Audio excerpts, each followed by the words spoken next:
餃子です。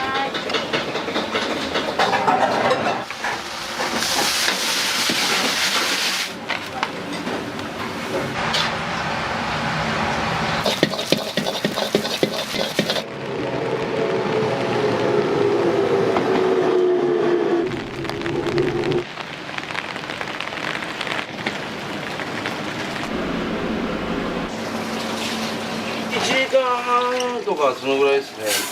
定休日にだいたい3時間4時間ぐらい。料理人って一番最初掃除から教わるんで、掃除できないとやっぱり料理人ではないっていう感じで、汚いところで美味しい料理もできないし。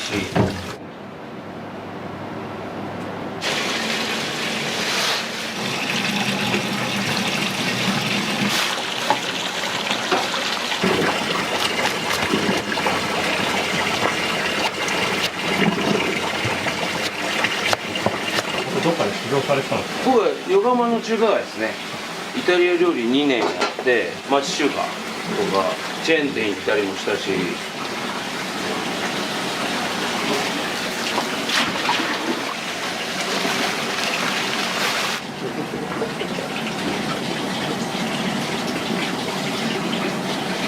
例えばチャーハンでもそうだし。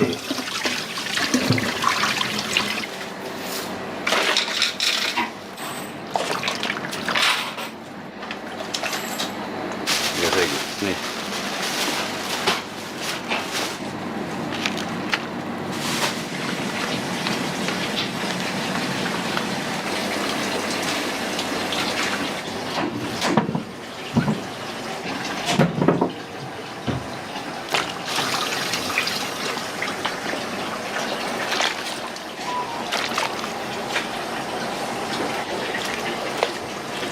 平戸から取り寄せてるんですよ。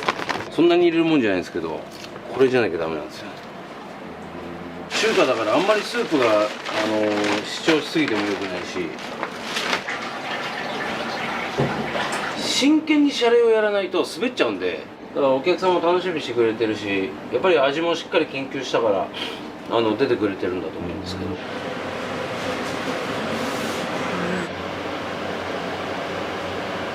何種類も麺もあって。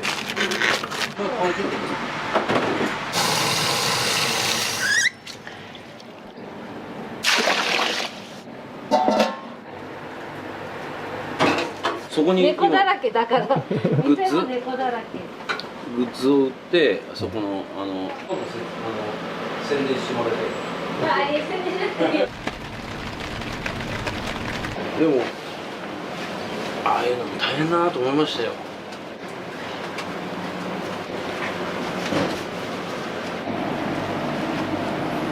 昔からの巻き方で。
1時了解。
最初に炒めたりを用意しておいてパッとこう炒められる。これで今日メインのチンジャオロース。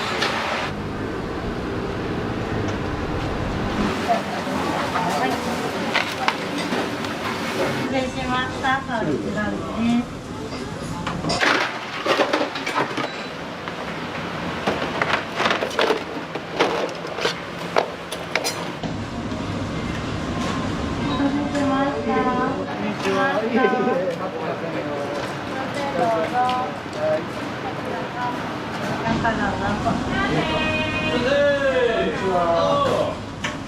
五目うま煮麺ください。はい、はい。じゃあ、カレー麺大盛りと餃子3つ。はい。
はい、定食出ます。いい。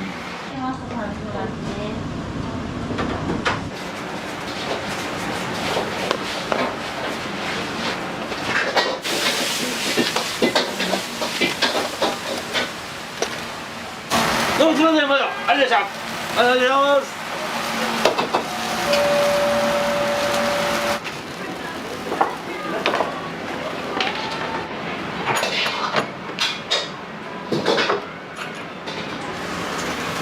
はい、帰る出ます。お待たせしました。カエルです。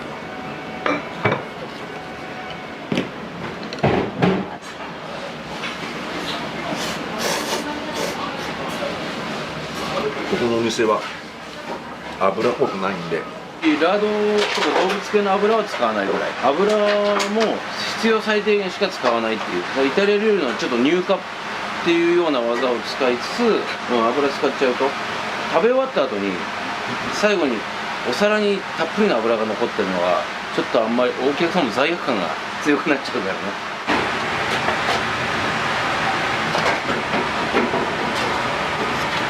タコ糸で縛ってるとこもあるじゃないですか。逆に思いっきり自由に泳がして柔らかくしてから最後に固めるから、タコ糸で縛んなくても大丈夫なんですよ。中華丼こちらが。はい。生煮麺と中華丼です。はい、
はい、タンメン2盛り先です。はい、大盛り2ついきます。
はい。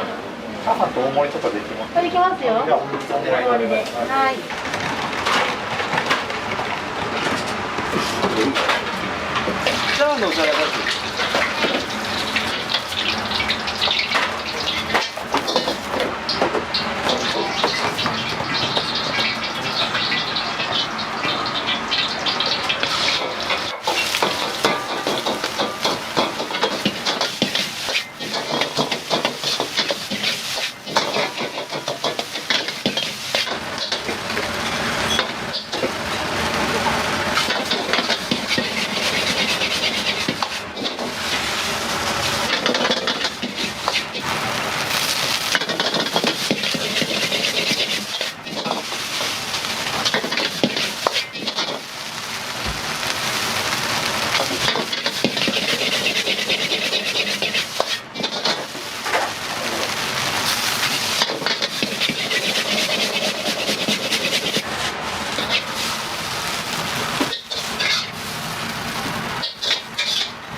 はい。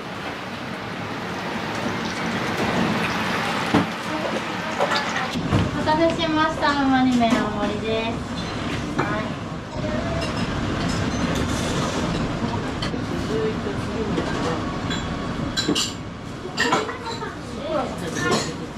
チェーン店とはまた違ったなんていうか温かさっていうか、また美味しい。人情味あふれるお店とは五目マニ麺。どうでしたか？あ、美味しかったです。スープまで飲み干しちゃってこんな感じで。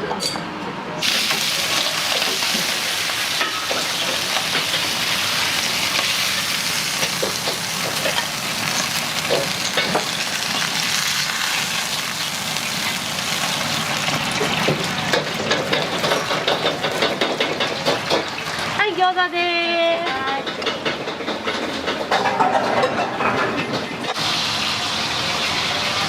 どうも、ありがとうございます。お気をつけて。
はい、唐揚げ定食でーす。はい。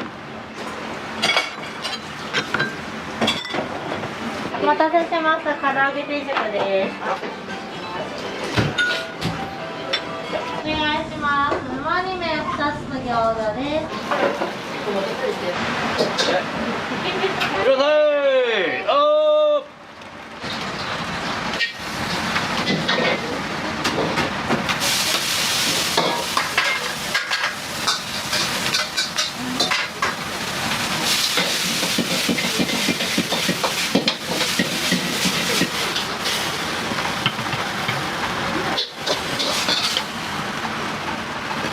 先の前にめっちゃっていいの？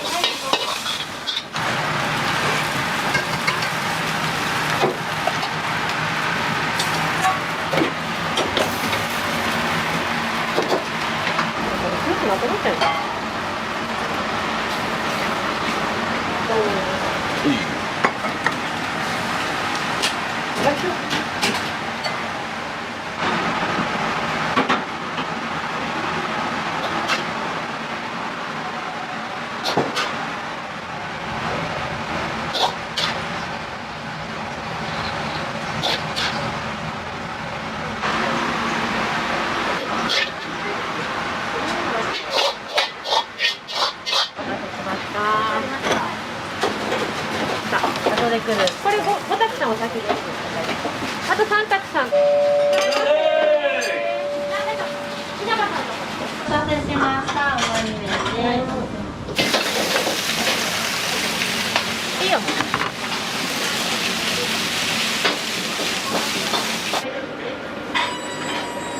餃子もでもすごい美味しそうです。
お待たせしました。サービスランチ大盛りです。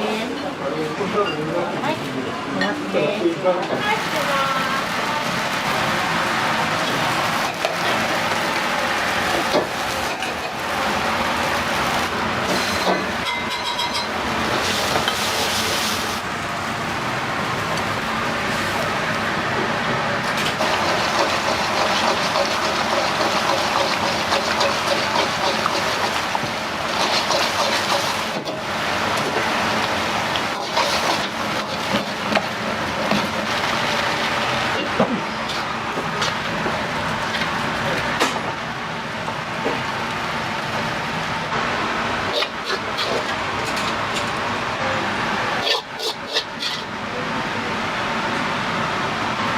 い、つまり麺大盛り出ます。みんな結構苦労してるボランティアさんで。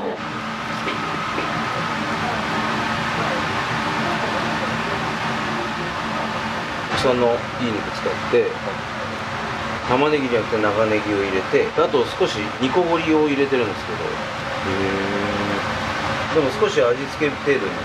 餃子はどっちかというと小籠包をイメージして作ってるんで、結構肉汁がすごい。そうです。だからもう一気にで、野菜をもうネギとニラしか入れないで、ニンニク入れないで、その代わりに煮こごりをこれでもかって入れて、だから餃子だけはもううまくなきゃいけないってことで、やっぱりこの辺今中華屋さんもなくなっちゃったし、町中華ってやっぱり生まれた子でもそうなんですけど、初めて行く外食のところでもあるから、やっぱ一番印象に残るんですよね。とにかく人生には町中華が必要なんで、イタリアンやってた時で、その時にバイトで入ってきて、やっていくうちにガッツもすごいしね、一緒になってじゃあ商売やろうって話に、すごい仲いいですよね。まあ仲悪いとねできないですもんね。それにうち子供がいないから子供がいない分もっとやれることをやろうっていうことで、だから商店会長も引き受けたし、猫のこともやってるし、料理って言えば追求した先にはねやっぱり自分を2の次3の次にできる人は結局美味しい料理作れるから。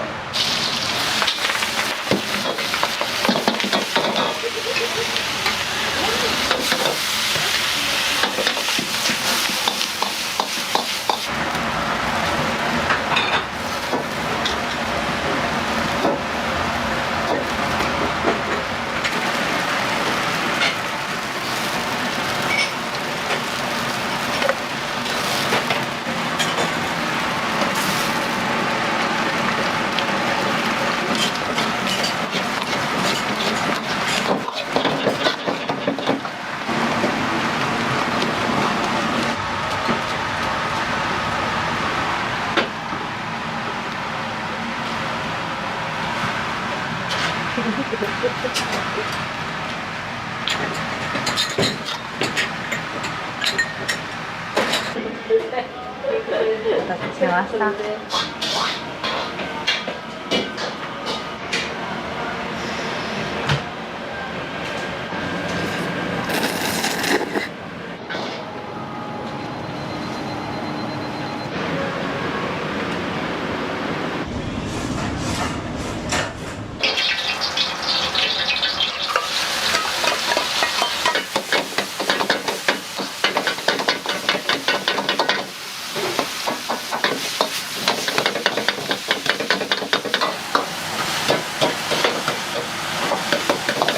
炒めると透明になってくるから。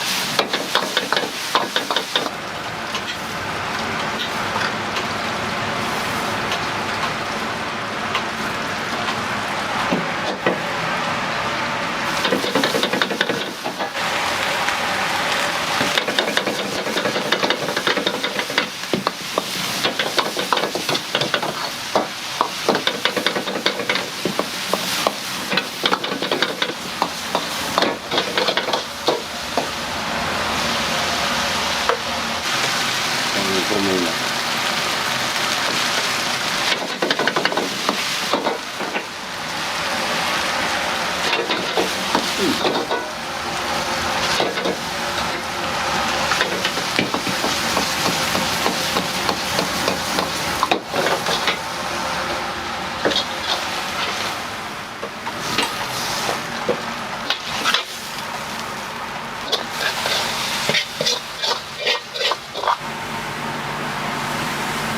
これで一晩寝かして完成です。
こういう町中華だとあんまり辛すぎるとかこってりしすぎるっていうのが合わないんで、ちっちゃいお子さんもそうだし年配の人も食べに来るから、その間で個性を出しつつ美味しいのを作るっていうのが町中華の、ポイントだと思うんですよ。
とミラーメン3つと防災と雪餃子と持ち帰りでチンジャオロースと野菜炒めとチャーハン。おしゃみですか。干しエビ。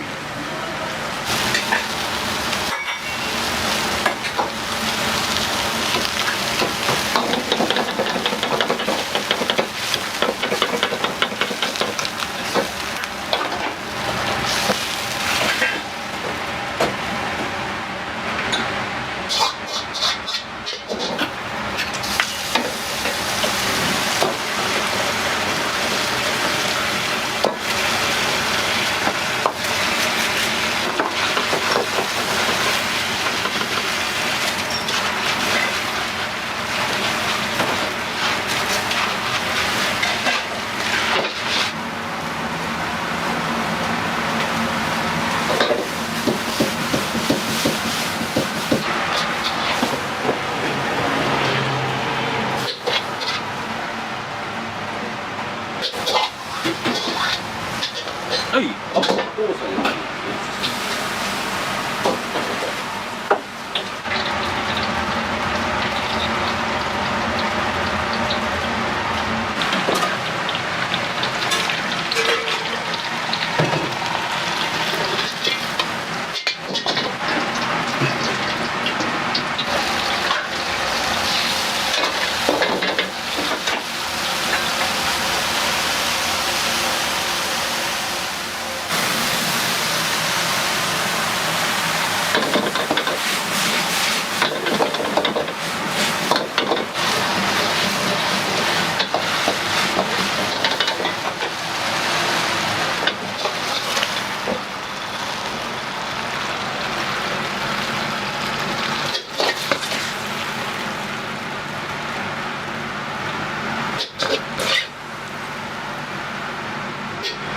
ちょうどいい。失礼します。はどうぞ。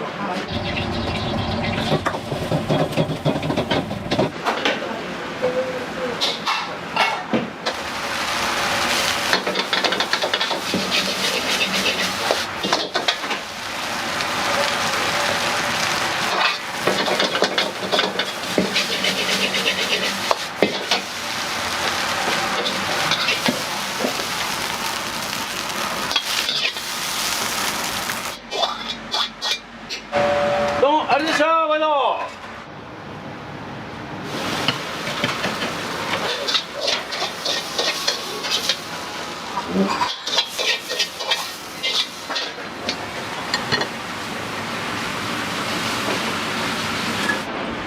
お待たせしました。日帰り定食のライスですね。好きなメニュー。失礼します。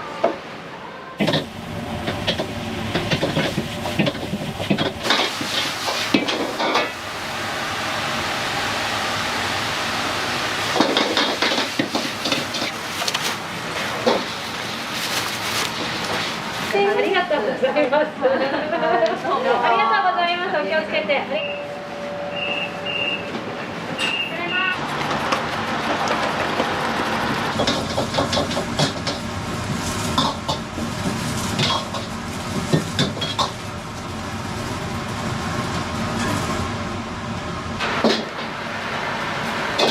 はい、どうします。いいじゃん、醤油。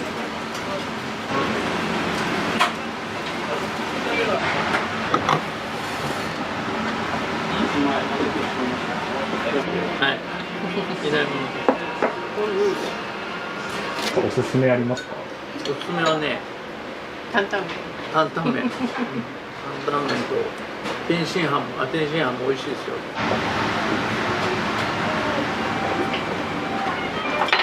お待たせしました。ご担々麺。担々麺した。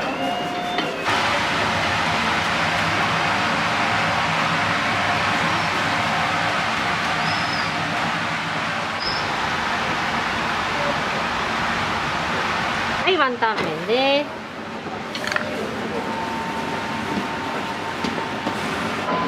はい、はい。よければ。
よく使うところはこうやってもう油が浮いてるじゃないですか。これをまたそのまま掃除しないで火でやるとどんどん張り付いてっちゃって今度焦げに変わっちゃうんで、そうするともう永遠に取れなくなるんで、油通ししている油と炒め油は別なんですけど、これをこして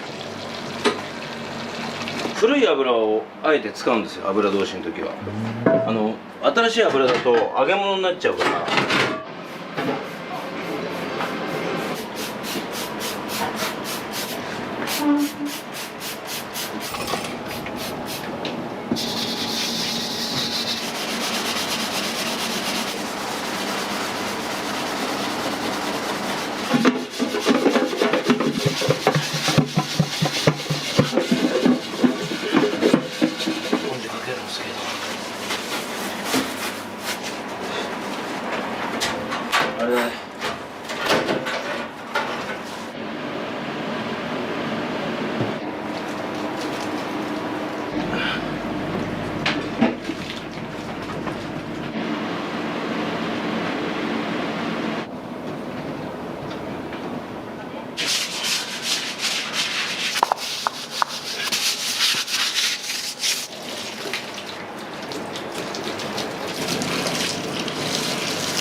銀ちゃん銀ちゃんいいっすよ頑張りますよ銀ちゃんまた明日来んだよ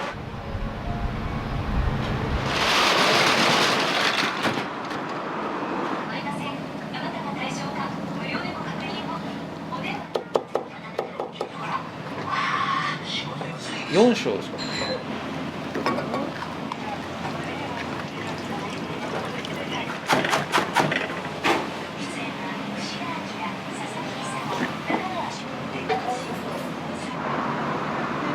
ホルモン2つで、このチャーハンですね。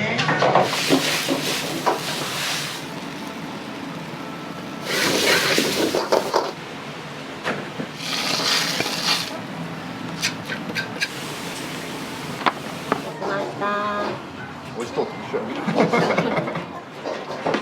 そう美味しい。はい、ありがとうございます。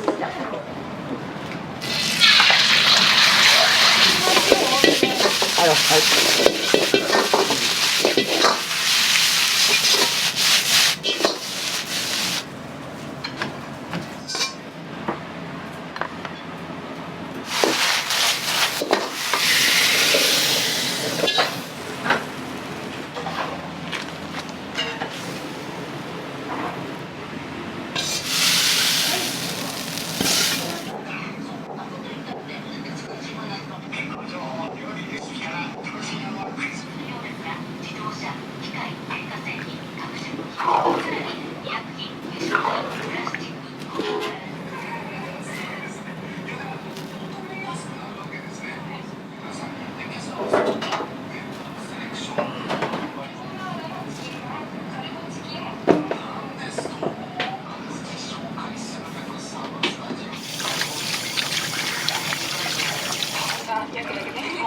今から明日の朝9時まで。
結構4升ですか、大きさ4升ぐらいで結構量ありますよ。米6キロ分ぐらい。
はい。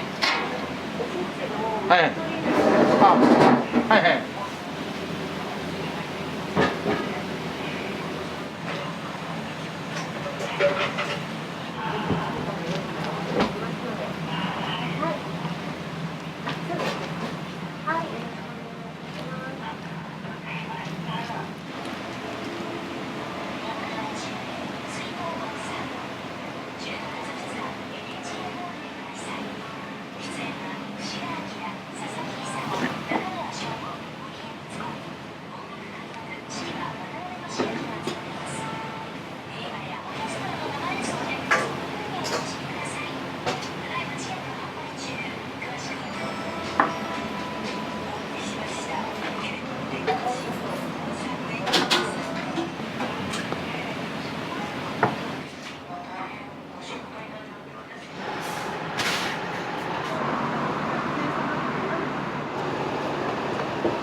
ホルモン2つで。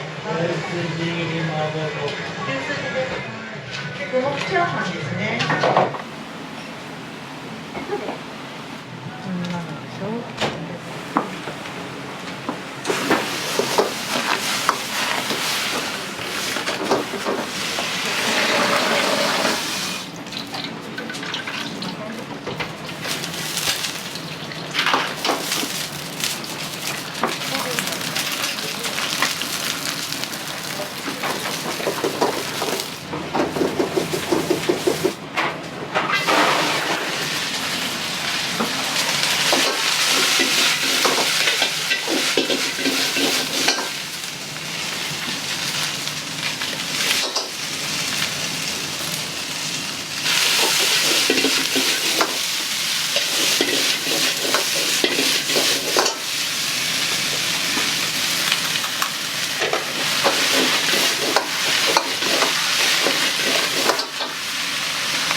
いらっしゃい。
はい、後ろ通ります。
2個目。はい。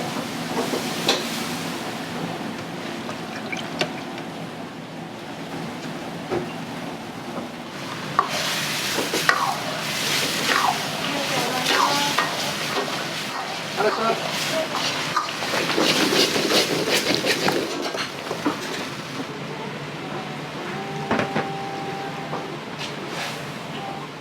はい、すいません。いらっしゃいませ。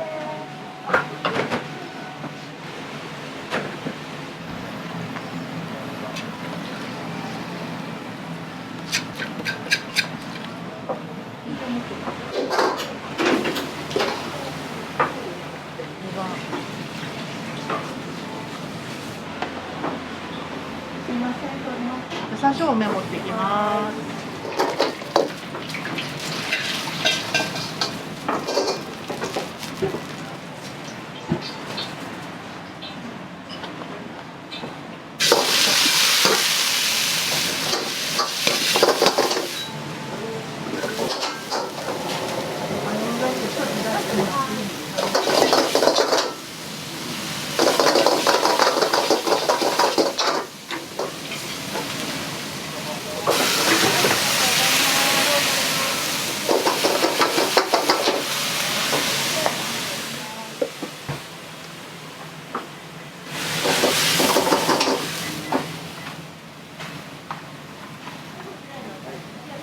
あれしゃ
ある。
お待たせしました。美味しそうと一緒や。そう美味しい。はい、ありがとうございます。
大盛り。はい。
こ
ランセット1個用意しよ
失礼します。上海焼きそばお待たせしました。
使うから、はい。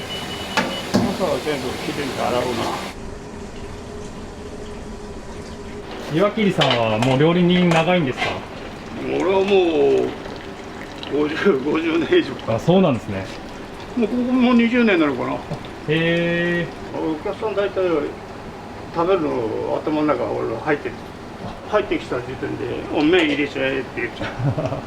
お客さんを知ってると面白いよこの商売は。マニュアル通り何カップってこう使ってるあれじゃないから、結局こうお玉でこうやる方だから、オープンキッチンの楽しみなの。あ、じゃあお客さん見ながら、味を変えてやればいい。それが見えるからできるわ。補聴器つけてんだけど、これ集音機なんだよ。声の質によって全然聞こえる。高い声だと聞こえないんですか？高くてもあんま動い出されても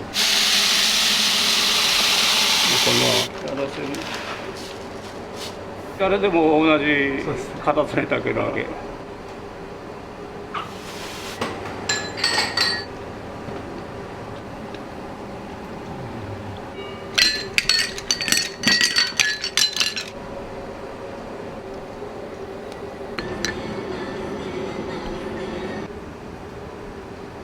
俺がこの時間に来てるっていうのは営業時間まで9、10、11時半、あと3時間半ある。ちょうどその時間軸が一番おいしいスープだ。俺は自分で早くしてスープだけは作る。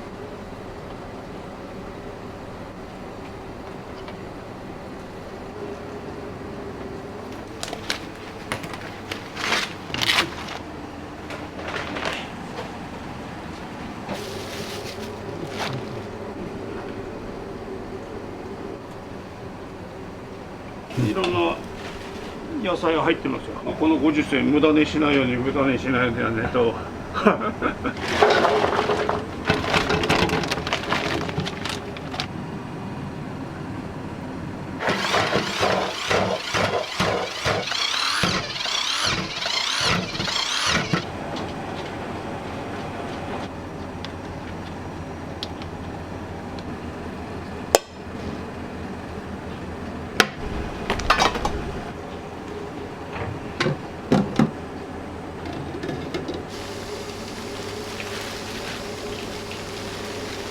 うちのチャーハンは横浜じゃ5本の指に入るだろうな、数はな。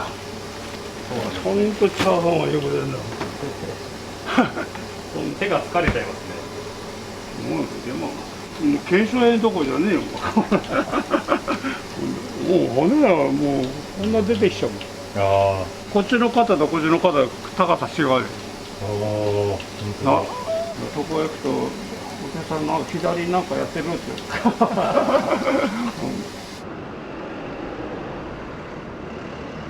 ありがとうございます。すみません、いただきます。もやしの味付け。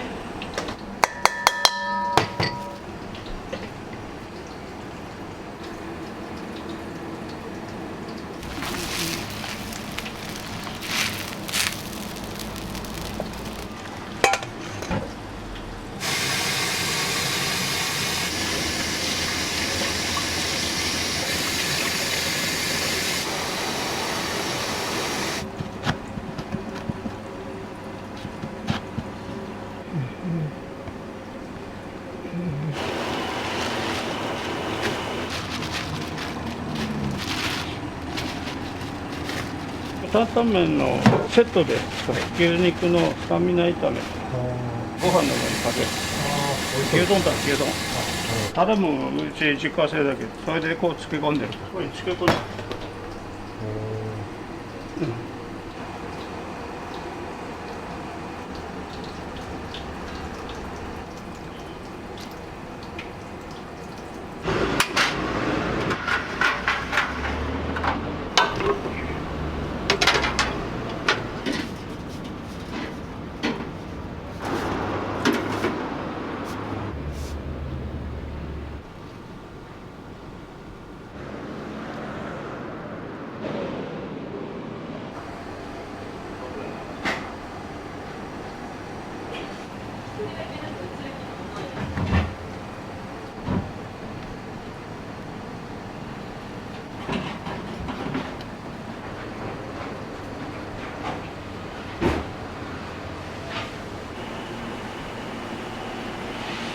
そうですね、結構長いですね。10年以上いますね。へえ。それ以前はなんか別のお仕事されてたんですか？ずっと飲食です。あ、そうなんですね。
A セットからしなし、水餃子の方、ファーストセットめちゃ辛です。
4点かあれ、餃子の方まだ呼べない。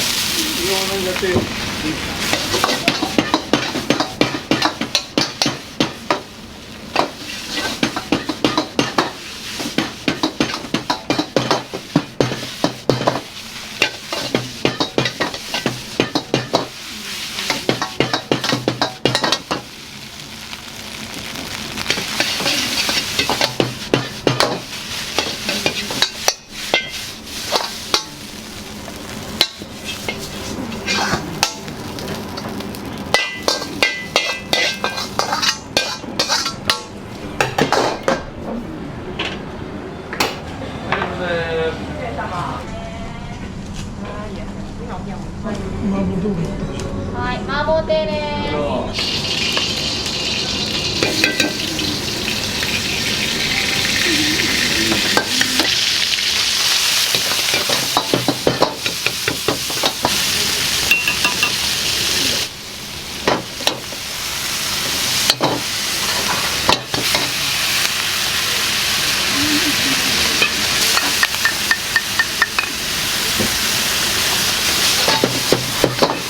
洗って大丈夫。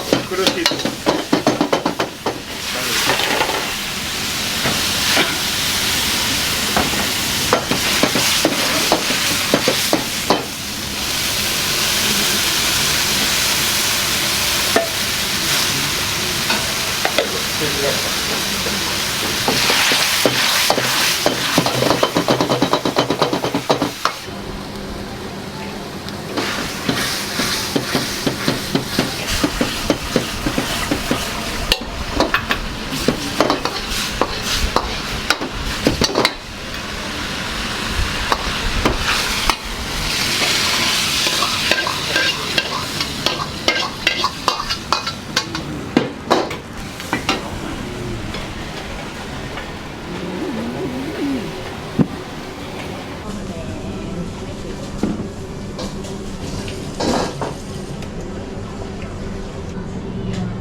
はい、どうぞ。3杯目大盛りです。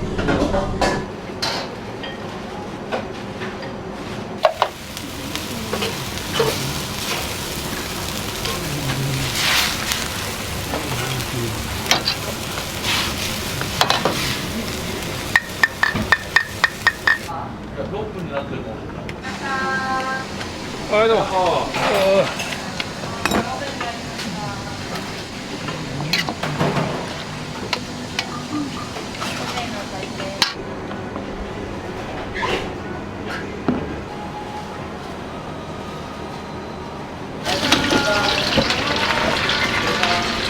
はい、どうもお待たせ。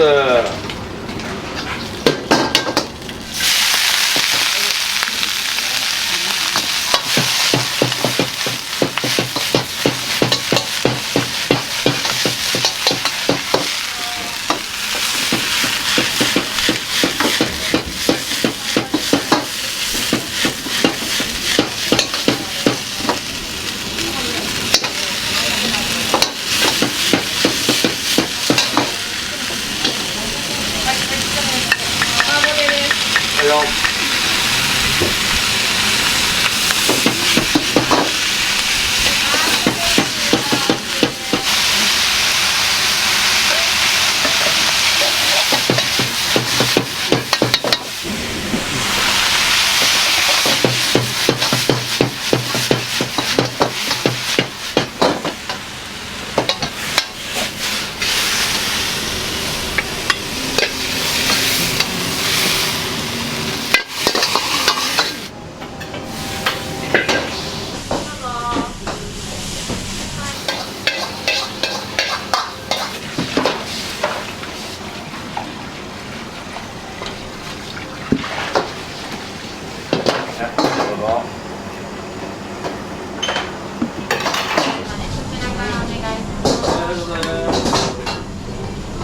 チャーハン大盛り2つ、はい。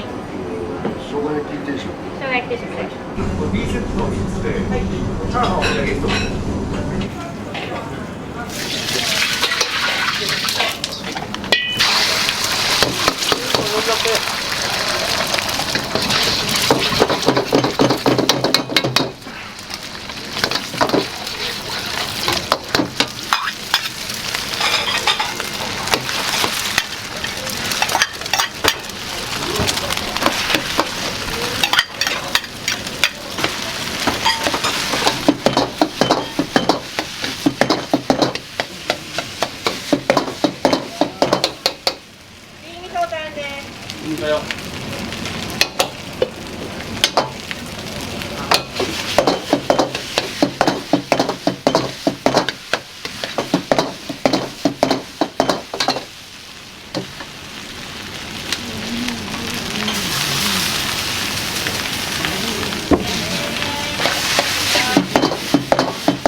ごめん全部振るよ。はい麺またいくよ。中から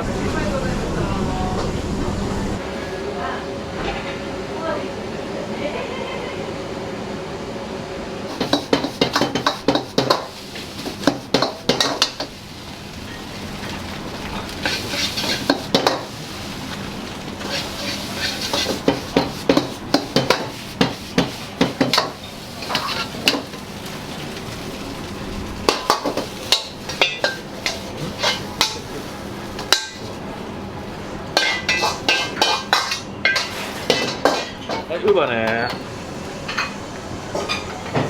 どうぞ半チャンです。はい、ありがとうございます。はい、どうぞ。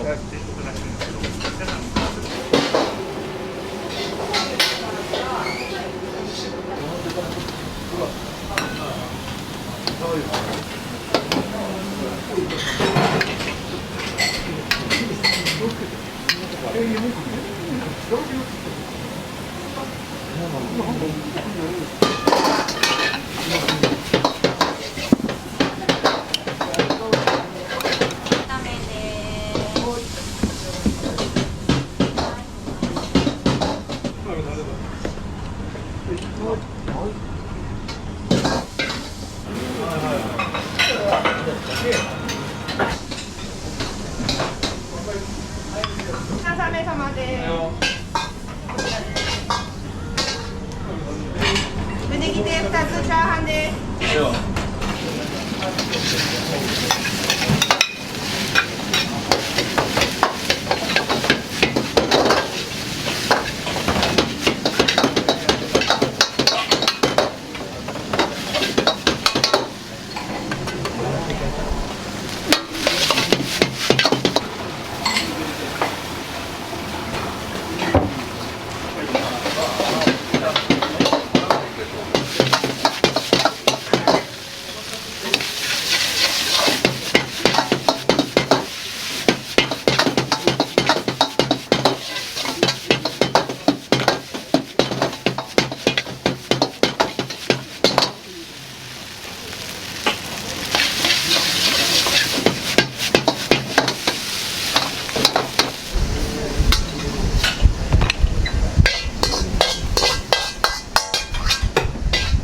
はい、これが定国茶ね。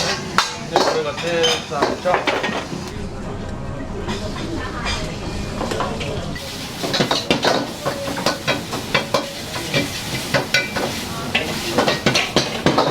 こっちから行くよ。これ定三肉2つね。肉ネギ定三ね。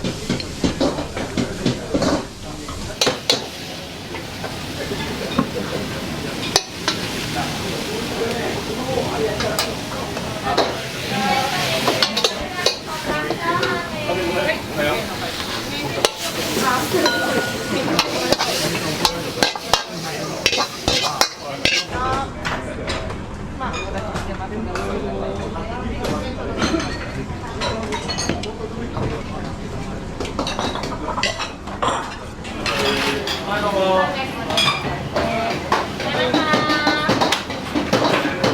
何やるやつね。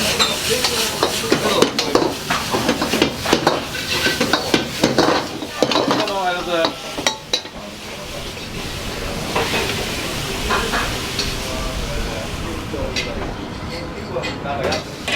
はいどうぞ生姜焼き。いいで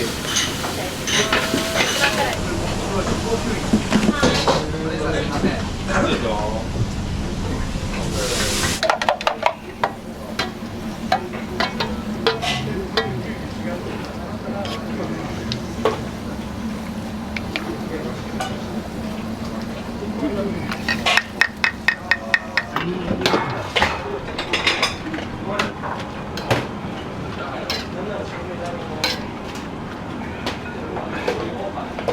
料理いくよ。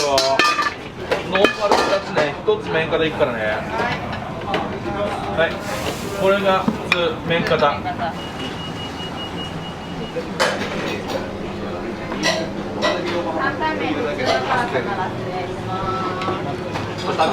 い、担々麺です。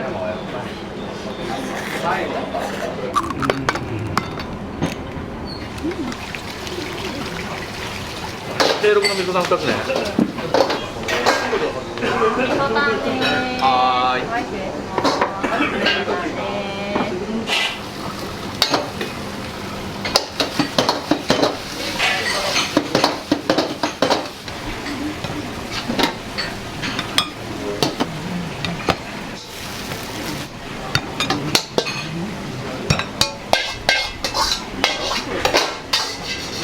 これでいくわ。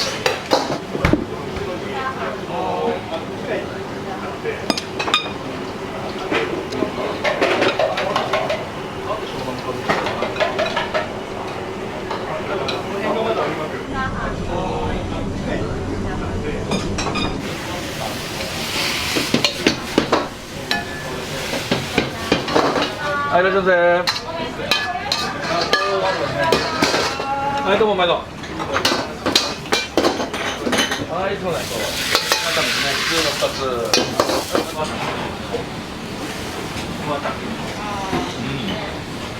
めっちゃうまい。何食っても当たりしかないから大好きです。僕は味噌担々と半チャーハンですね。活気があっていいですよね。なんかそれが美味しそうですよね。はい、話します。なんか好きなメニューってあります？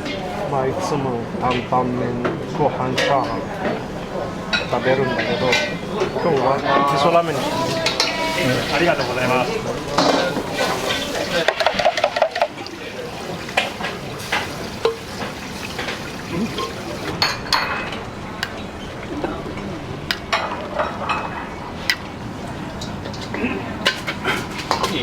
味噌タン2つからとめっちゃ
どうもありがとう。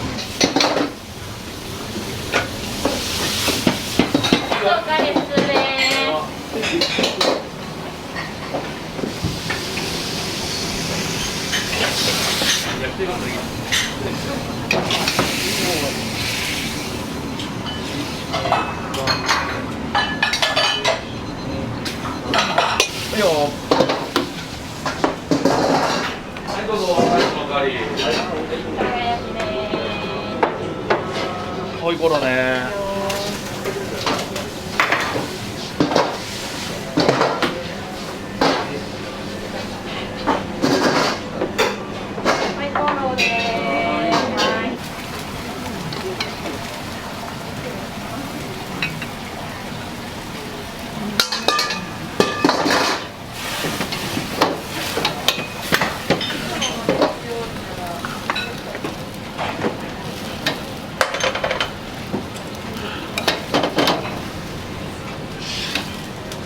あ、そうね、担々麺、普通のから。それ卵だ。は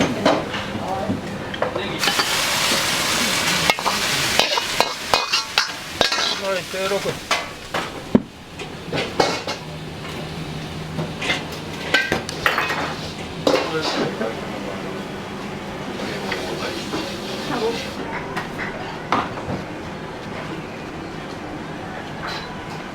ずっと立ちっぱなし。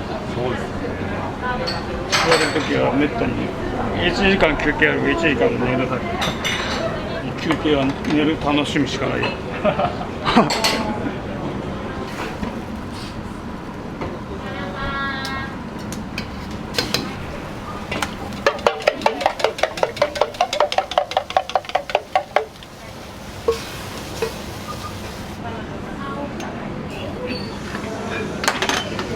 ニンニク大丈夫か？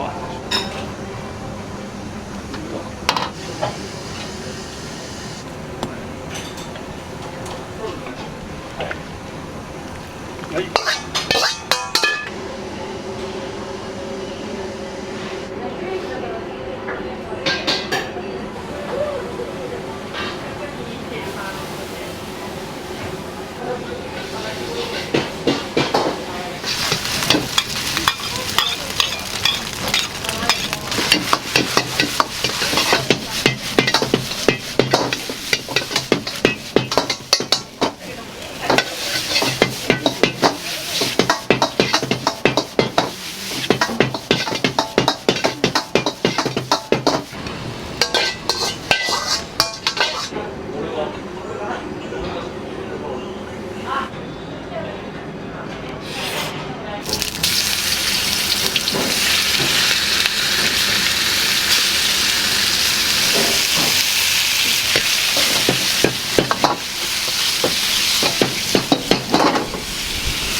生姜焼き定食です。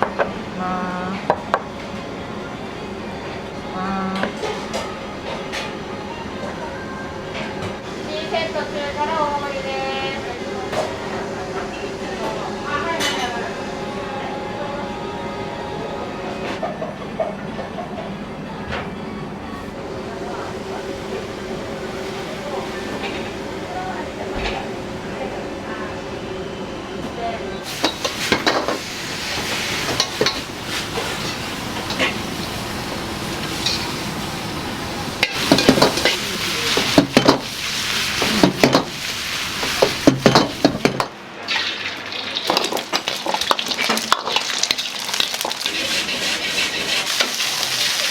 62年の昭和36年からスタートした。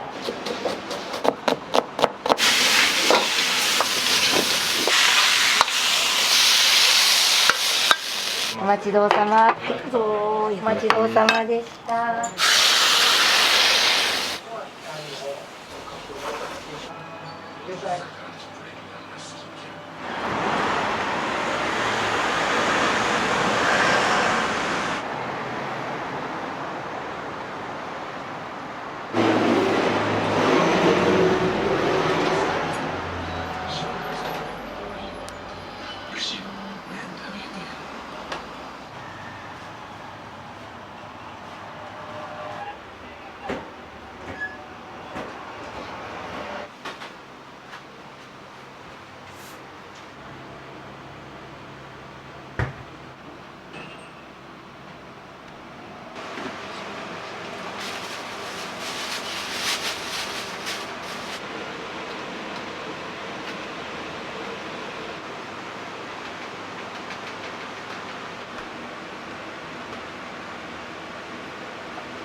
QR コードでピッてやるとそこのメニューが見えるようになってますよ。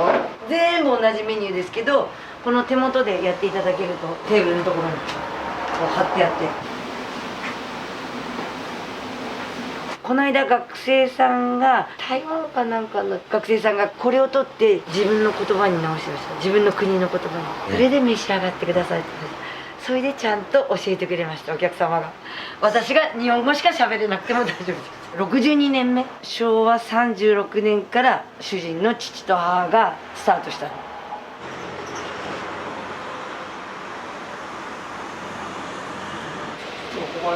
そう、本当日本語しか。まあ、じゃあ定食やってるから味噌汁もだから作るんですよ。そうそうそうそう。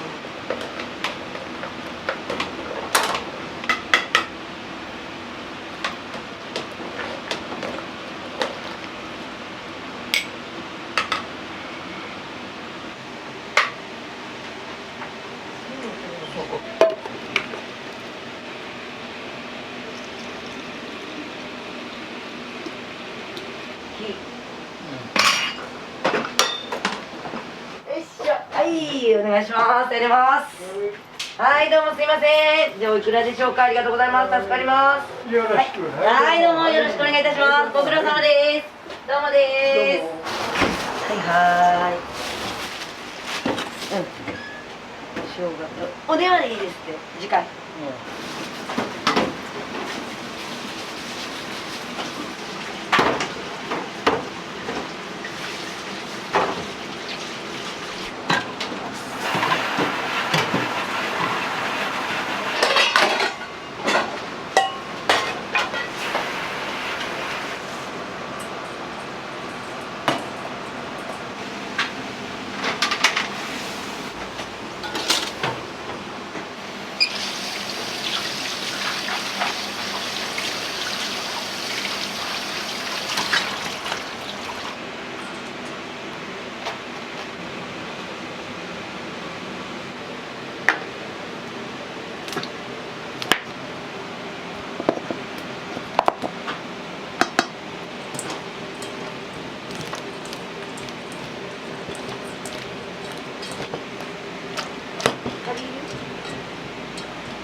初代のおじいちゃんたちの時代に東洋のまずバレーボールの選手が練習してた時に五目そばを出前したっていうので取材しに一緒に来てくれた。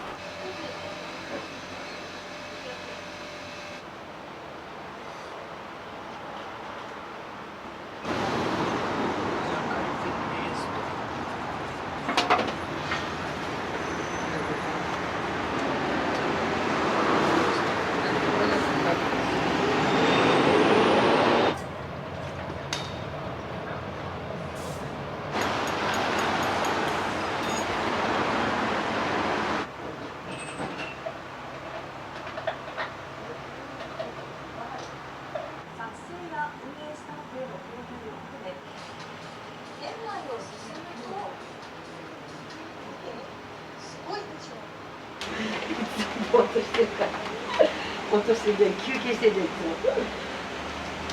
はい、どうもいらっしゃいませ。はい、どうも。あ、わかりました。そうね、ちょっとお風が当たってしまったね。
いたします。はい、どうぞ。はい、セットですね。お待ちどうさまです。はい。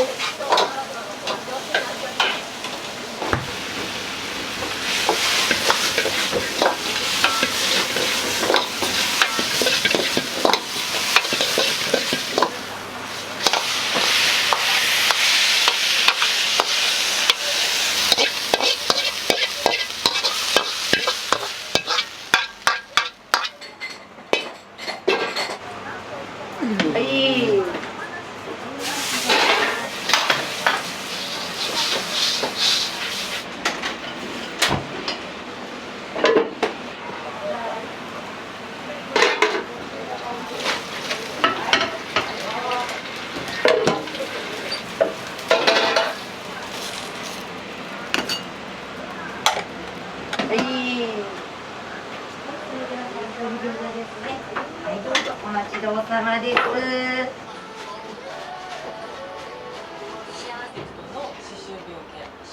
たまたま知り合いに教わって来たんですよ。美味しかったんでまた来ました。こんにちは。海岸近くや川の河口付近に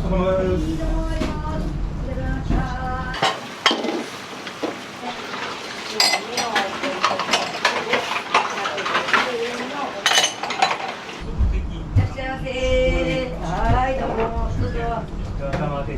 豚玉ね。はい、わかりました。豚玉の定食です。はい、失礼します。どうぞ。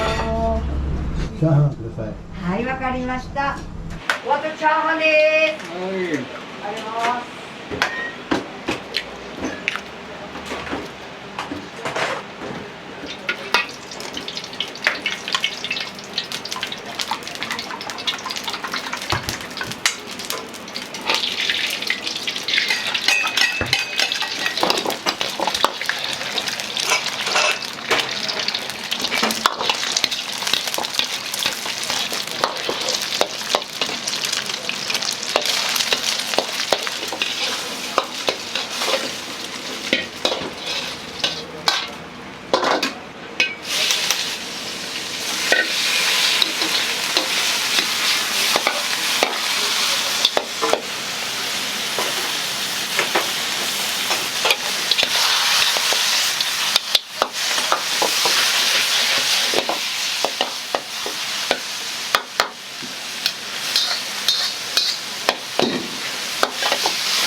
はい、お後肉野菜の定食です。どうぞ。お疲れ様でした。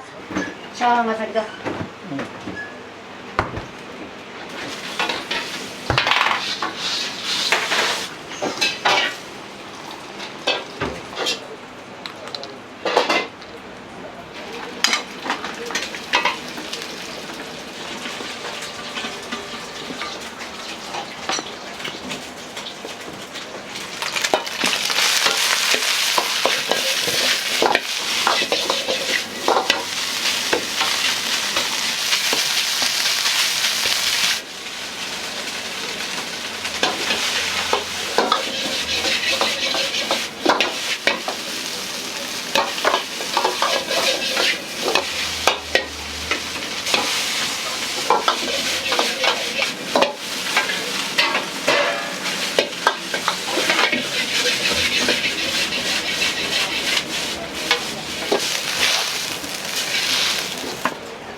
はい、どうぞ、チャーハンです。お待ちどうさまでした。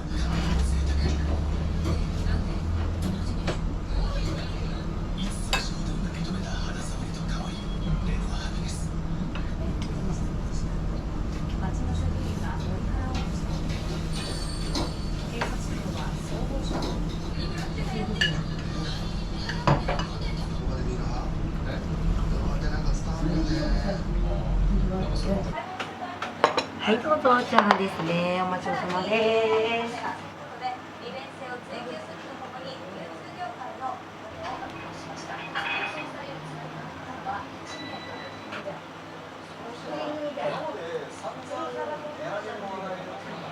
はい、わかりました。了解。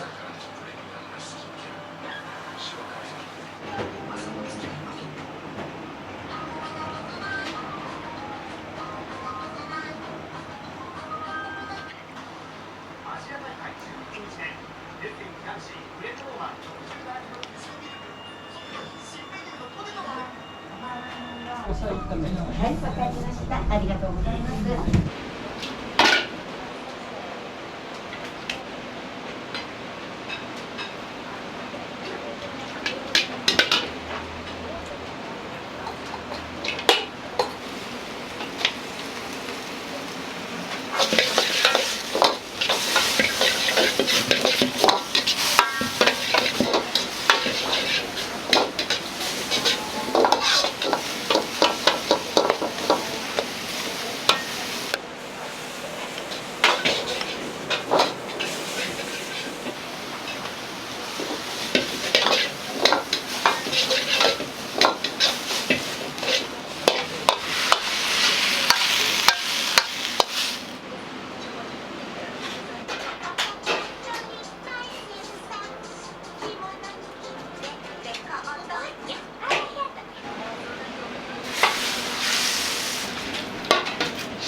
もやしそば。はい、ありがとうございます。お後もやしそばです。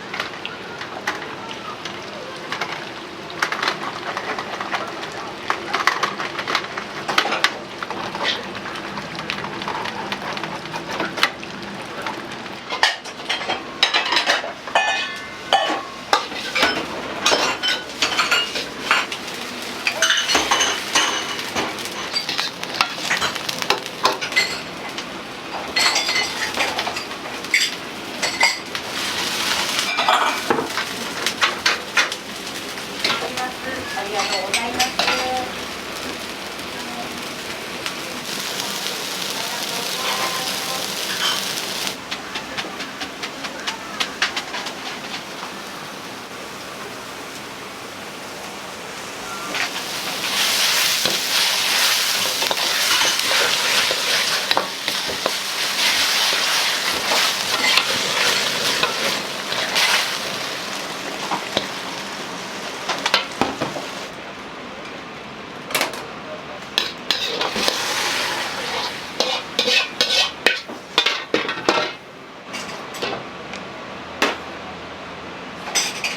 はい、もやし。はい、はい、どうぞ。NG 記者のリストを持って歩いてた人がいたんでしょうか。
はい、いらっしゃいませ。どうぞ。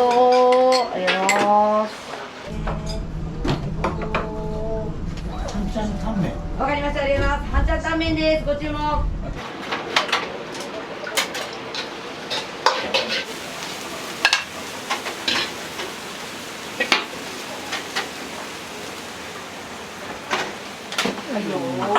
半ちゃんタンメンの方です。チャーハンね、お先でございます。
はい、どうぞ、カレー焼きですね。ありがとうございます。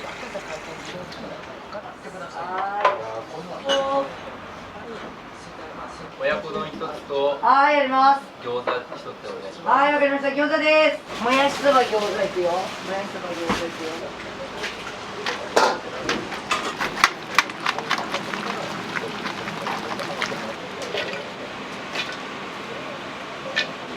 はい、どうもありがとうございます。はい、どうぞ。あ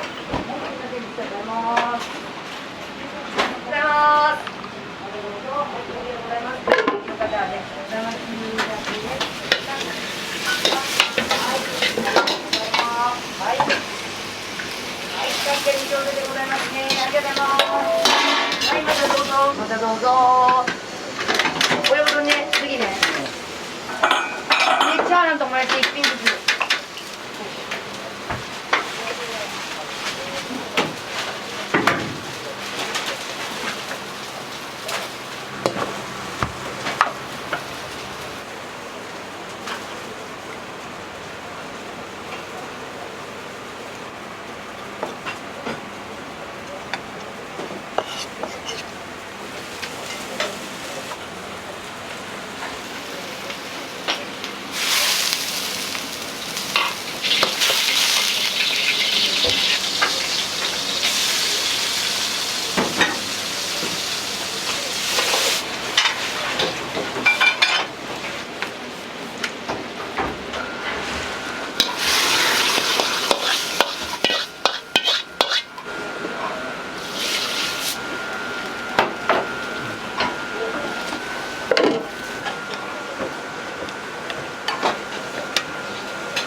うさまです。それは年間されるわ。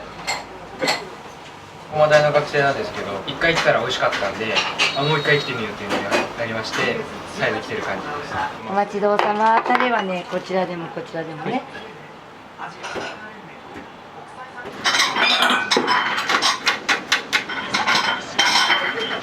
オッケー。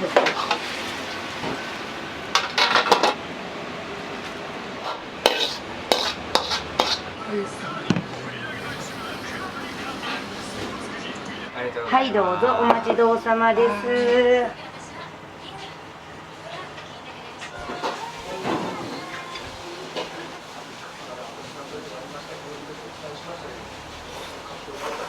おあとチャーハンですね、お客様ね。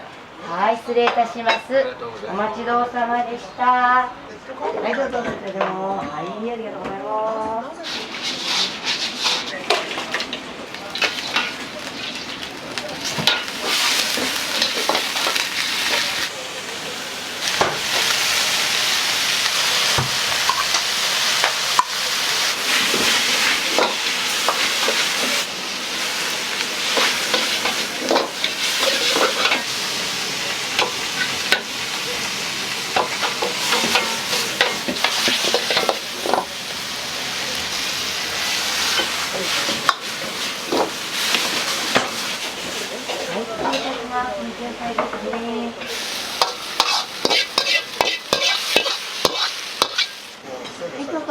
野菜ですね。お待ちどうさまでした。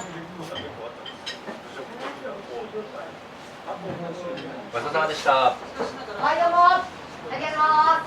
じゃあ、お下げしちゃうね。はい。ありがとうございます。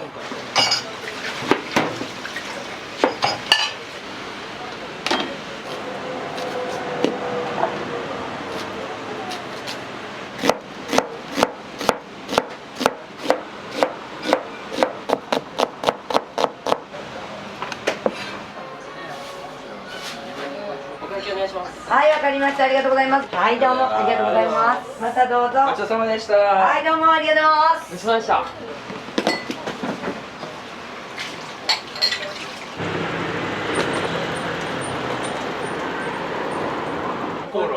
ホイコーローございますよ。ホイコーローここ。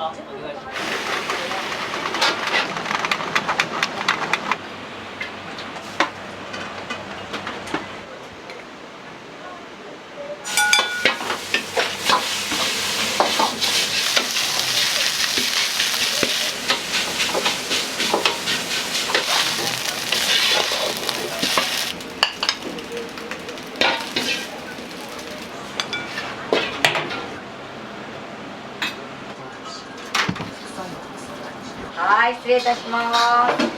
はい、どうぞお待ちどうさまです。ああ、欲しいね。こうやってでもあれ黒い背景じゃないと。あ、そうなんです。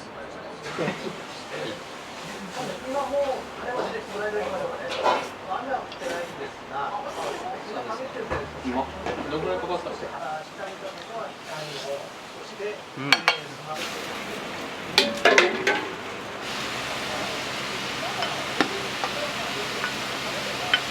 レバニラの方、はい、失礼いたします。はい、どうぞお待ちどうさまです。はい、失礼いたします。少々ね。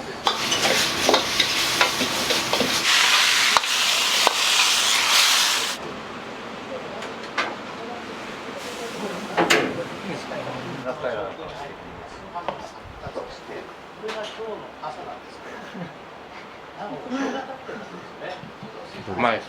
美味しいです。たまたまつぶりにかかって初めて来ました。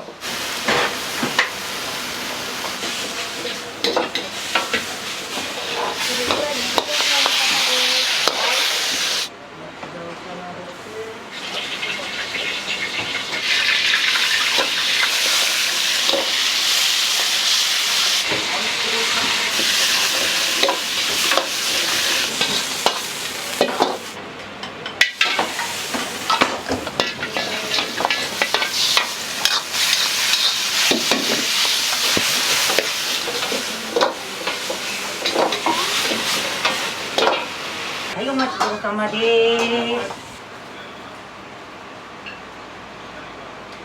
はい、おいく。はいよ。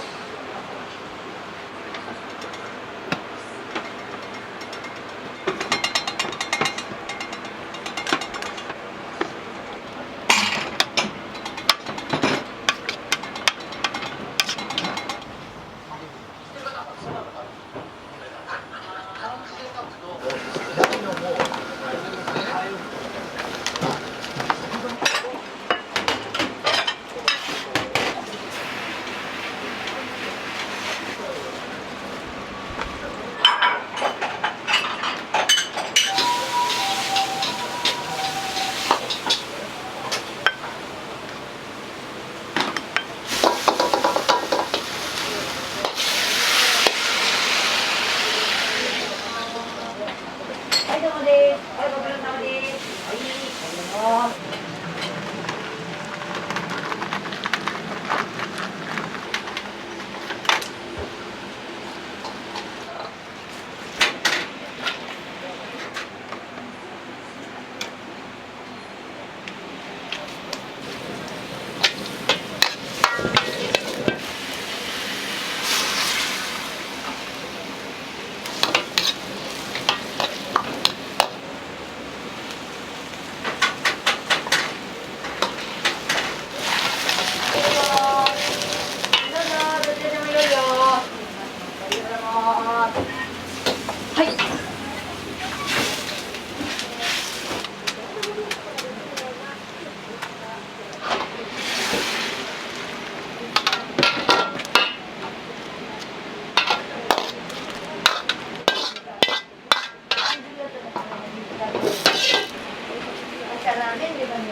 はい、どうぞ。はい、どうぞ。野菜タンメンです。お下げしますね。こちらからありがとうございます。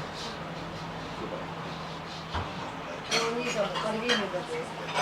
ちょっと気にし。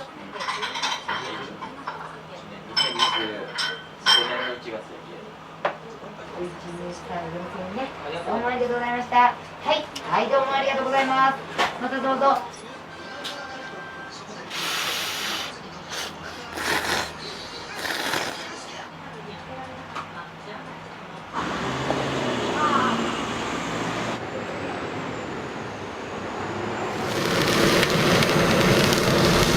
ラーメン肉盛りです。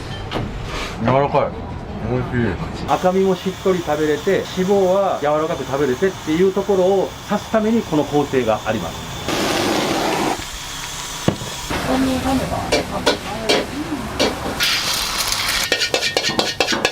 いらっしゃいませ、どうぞ。1名様入ります。香ばしさもあるし、柔らかいしみたいな。ぜひ食べてください。肉盛りです。豚美味しいですね。いらっしゃいませ。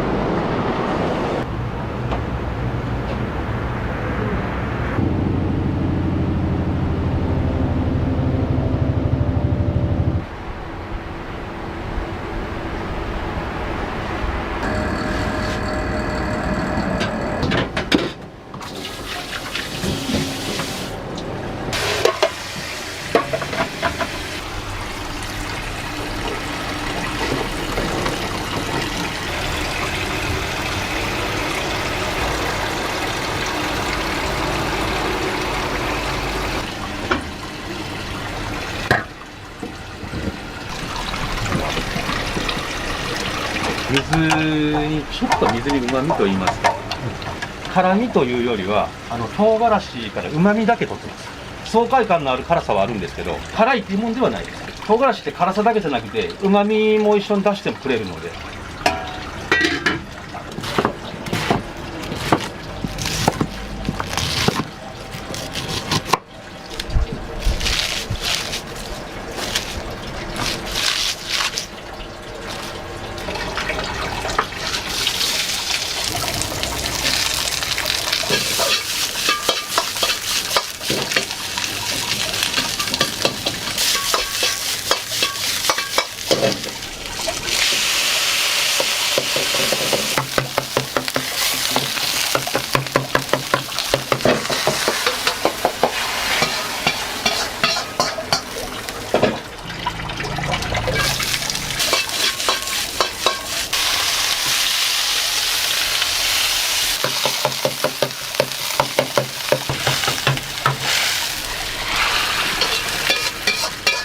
煮込まないです。これ香りだけを入れます。あとはキャベツの甘みをちょっと入れる。煮込みすぎちゃうとスープに甘みが入りすぎるので、やっぱパンチ力つけたいので香りだけを入れてもうすぐ抜けます。抜いちゃいます。全部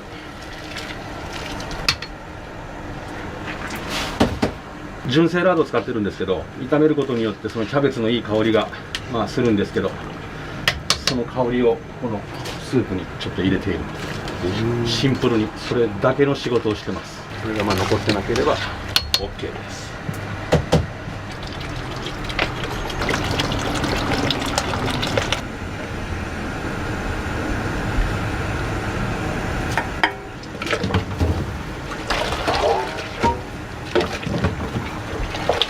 ちょっと塩をここで煮込むことによって、塩の角を取ります。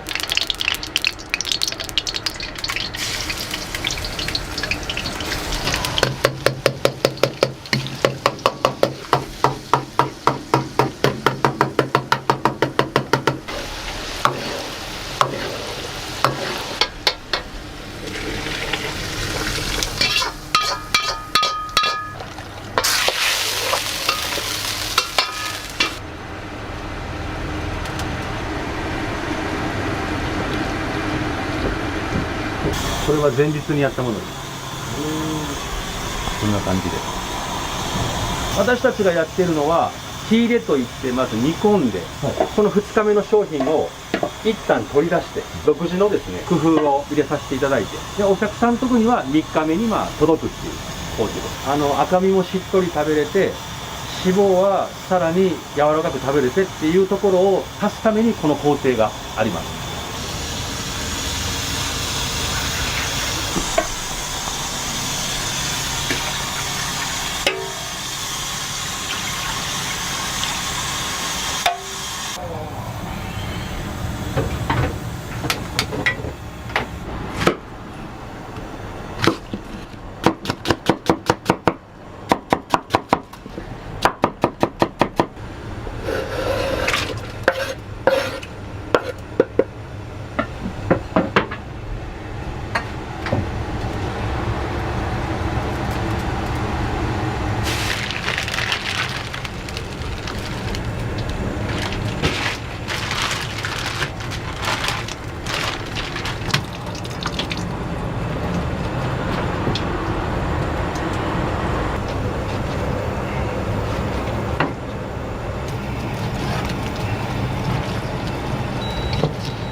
焼き豚にも特化してラーメンも食べようというコンセプトが決まりまして、今から15年ぐらい前ですね、岐阜の方で焼き豚を常に作っておりまして、それが完成と同時にスープとかもテストしながら開業に至ったっていう。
柄がありますので、柄を抜いていきます。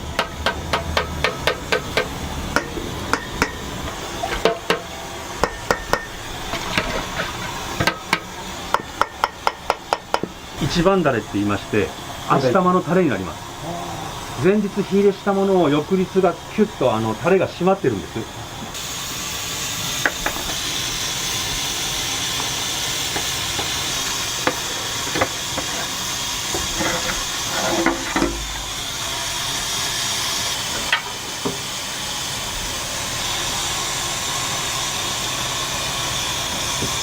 これが一番だれで前日に仕込んだ味玉です。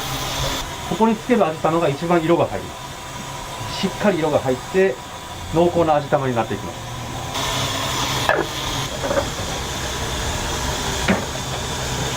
これ半チャンって言ってチャーハン、半チャン、ニンチャンに使う米です。これ見ていただいたら分かります。黄金色してます。まあ工程としては何か、何っていうのはあれですけど、どこの家庭にもあるものです。それが入ってます。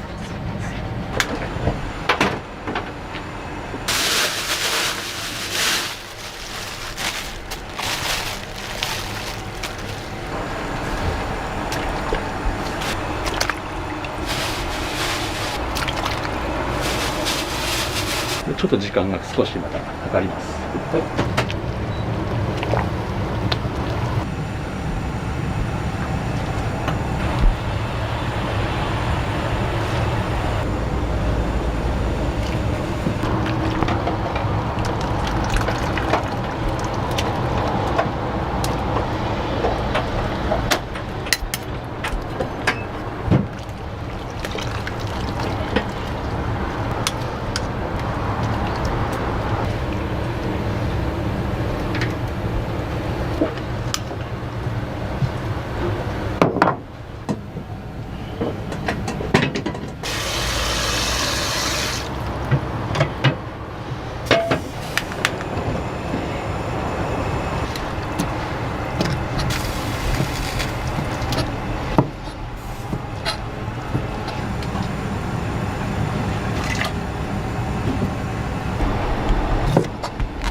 取っていきます。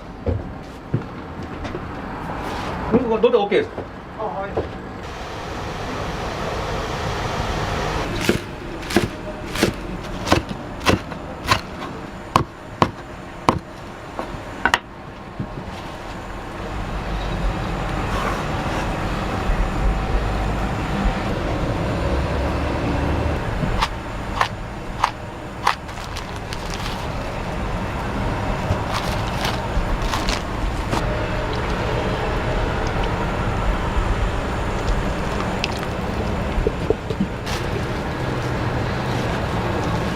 ちょっと入荷するまでに、まあ、7、8分かかりますね。まだ全然入荷してないんでこの状態ですけど、これがちゃんと餃子のあんに変わる瞬間っていうのがありますんで、今まだ赤々しいですよね。はい。まあ、赤みを帯びてるっていうか、今この状態であんを握ってしまうと、ちょっとまた表現が変わってしまいます。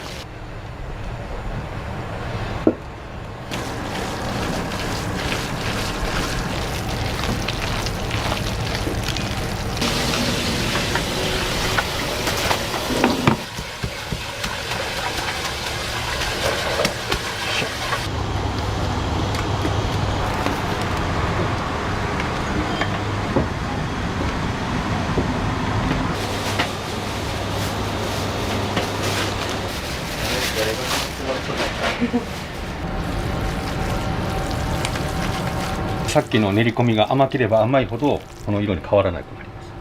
この色に変わったってことはもう入荷がちゃんとできてる。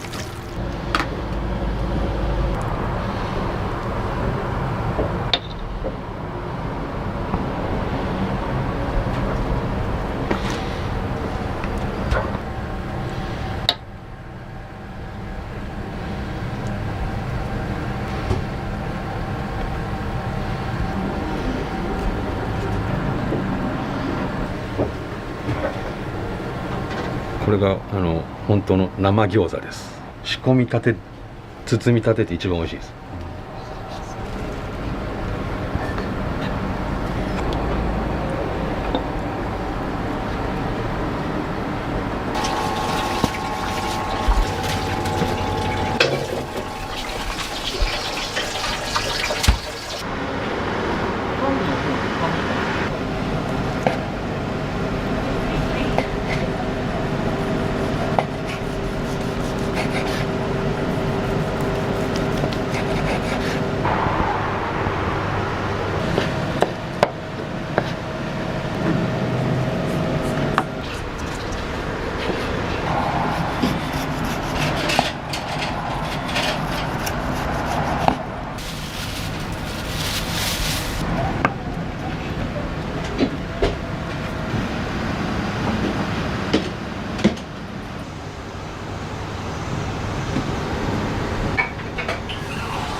り肉盛りです。すいません、こちらから失礼します。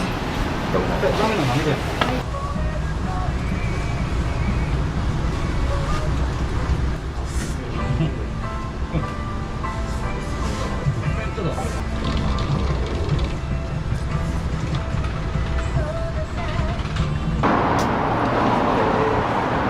迷惑にならないですかね。大丈夫です。大丈夫です。はい、大丈夫です。大丈夫ですか。どうぞ。肉トッピングして、あと餃子もらおうかな。はい。結構来られるんです。今日初めてなんですよ。なんかもうあまりにも動けなくて、結構一大イベントなんで、なんか食べに行くってなると。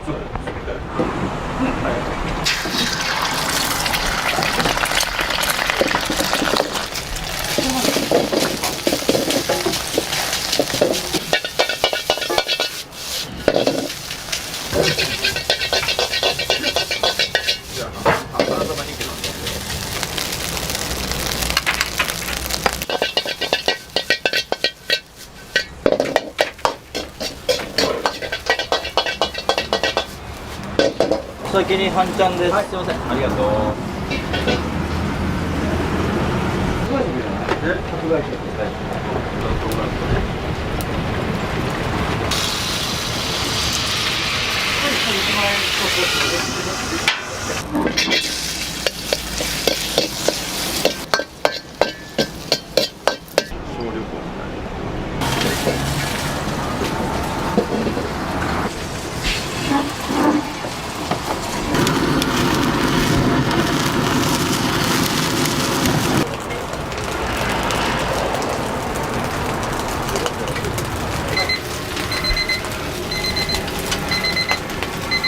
餃子です。一つ目ですね。いただきます。ありがとう。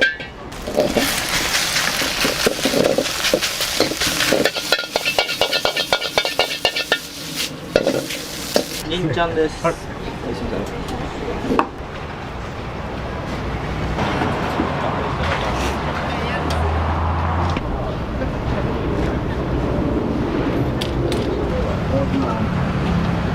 お疲れ様でした。ありがとうございます。あ、すみません、ありがとうございます。注文したのは普通の焼き豚ラーメンと半ちゃんと餃子。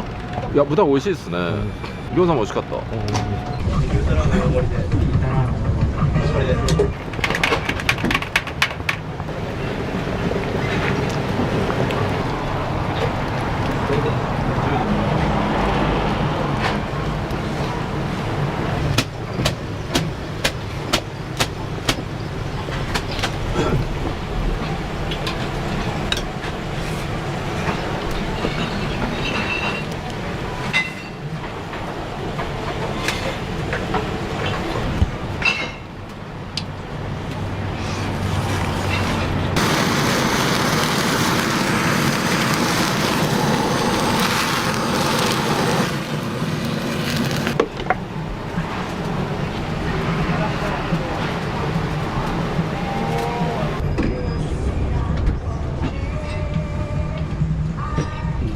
あ、OK です。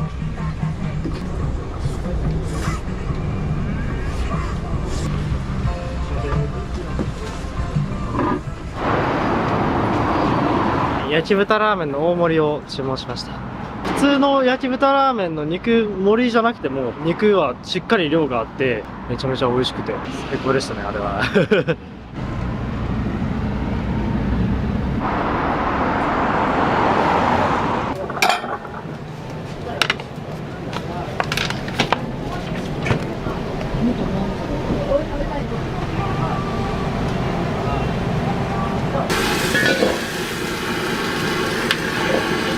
当然ラーメンです。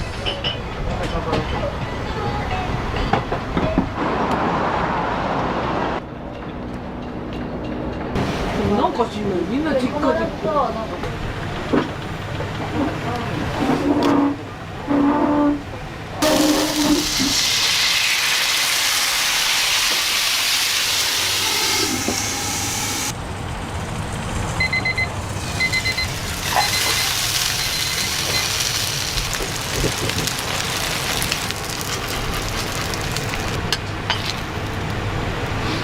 一人前。はい。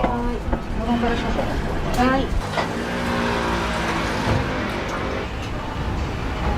うどんチャンネル。TikTok ですね。YouTube で見た気がします。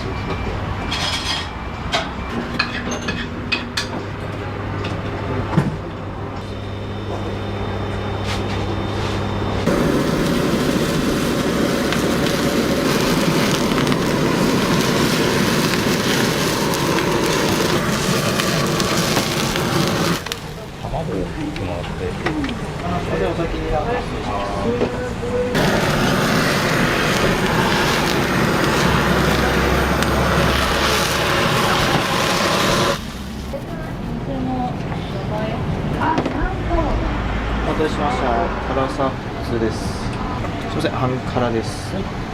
お待たせしました。ニンニク半辛です。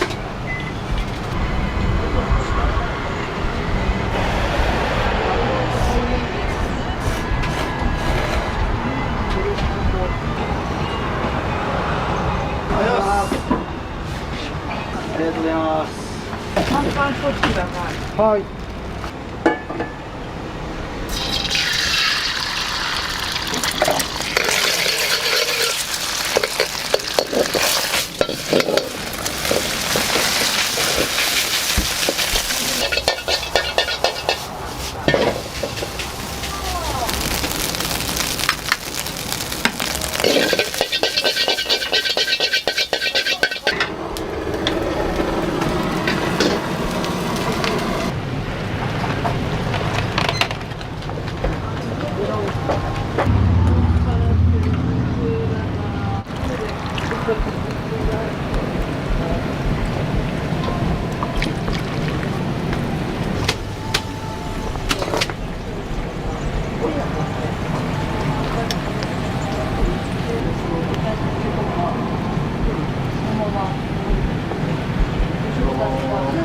少々で。そうそうそう。おかわり。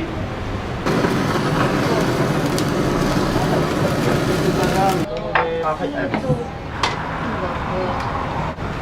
なんか、じゃ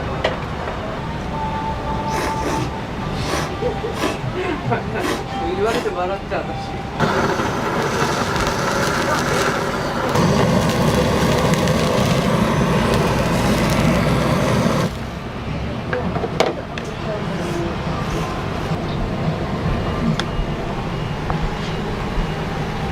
ラーメンの波です。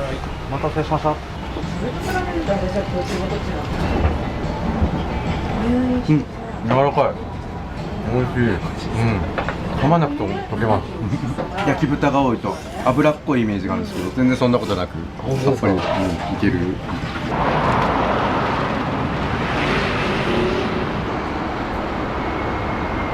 焼き豚ラーメン2つと、ベト皿1つ。じゃあ半ちゃんも1つ。半ちゃんも1つ。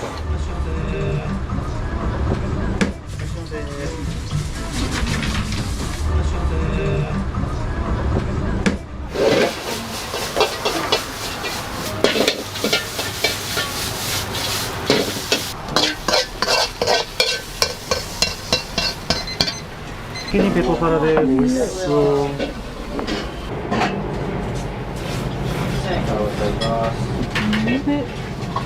ニンニクのパンチエグ。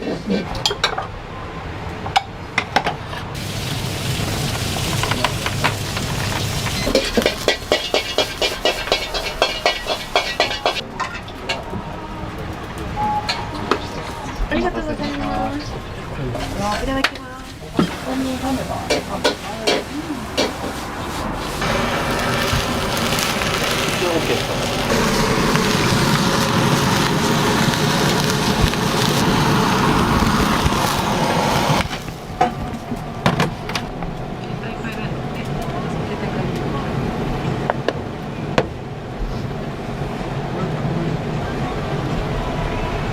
すいません、ラーメンです。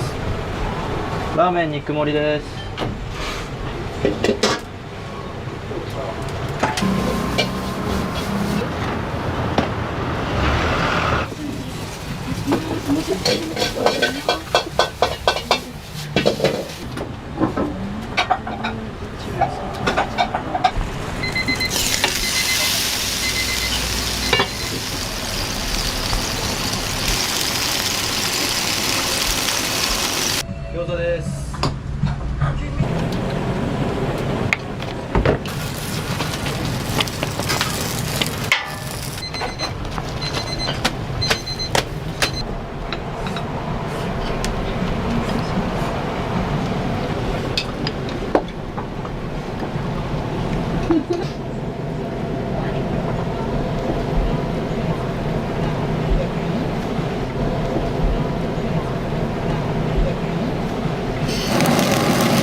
せんラーメンです。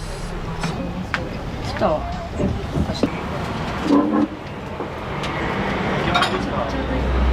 りがとう。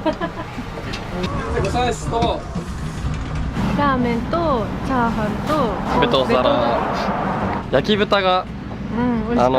炙り目がちゃんとついてて、すごくそれが美味しかった。香ばしさもあるし、柔らかいしみたいな。ぜひ食べてください。はい、美味しかったです。はい、はい、1名様入ります。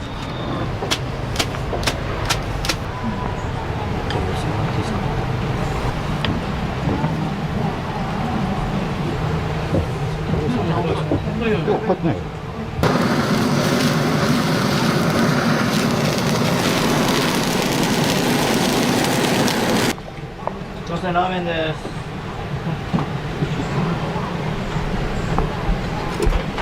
ラーメンの波です。お待たせいたしました。お待たせしました。お待たせいたしました。波と兄ちゃんです。波と兄ちゃん。はい。あ、はい、ありがとうございます。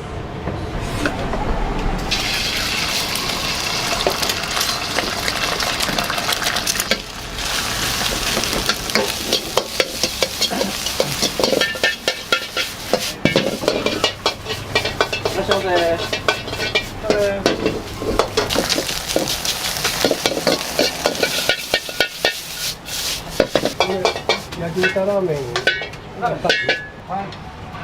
銀ちゃんです。ごちそうさまです。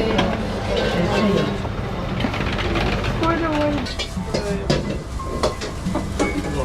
焼き豚ラーメン。一つだけ肉のりで、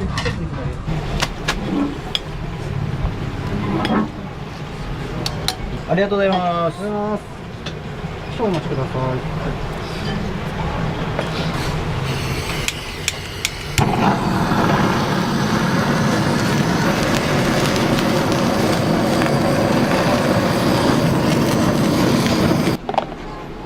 いらっしゃいませ。肉盛りです。並盛りです。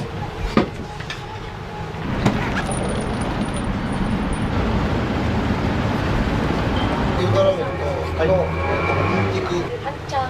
半チャン一つ。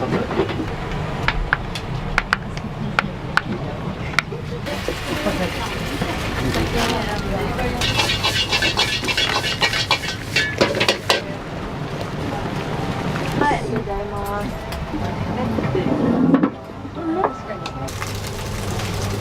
あ、うめえ。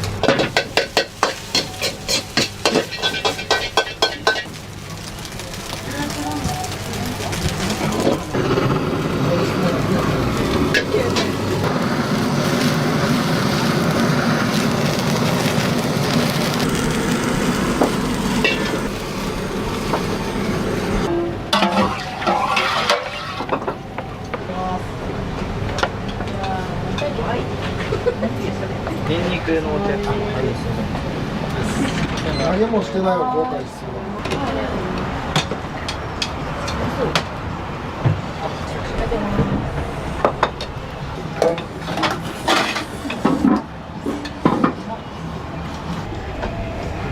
ニンニクは生でした。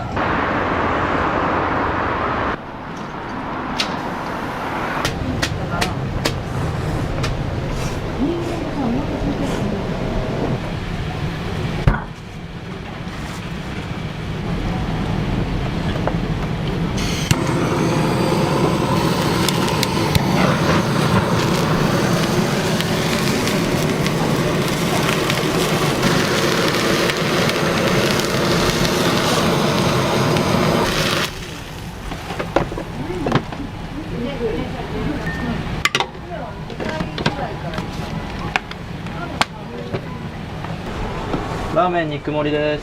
お待たせしました。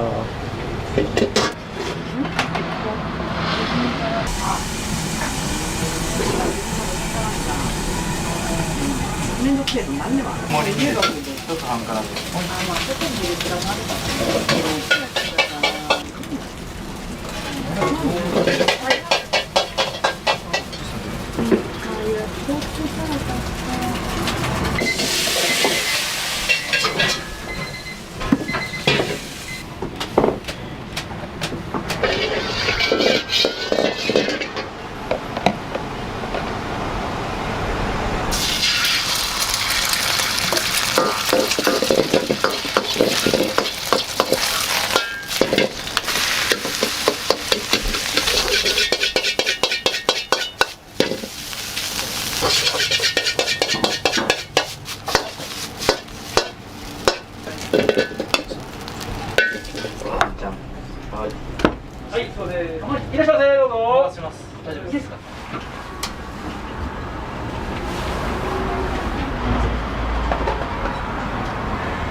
じゃあちょっと手前の席がいいな。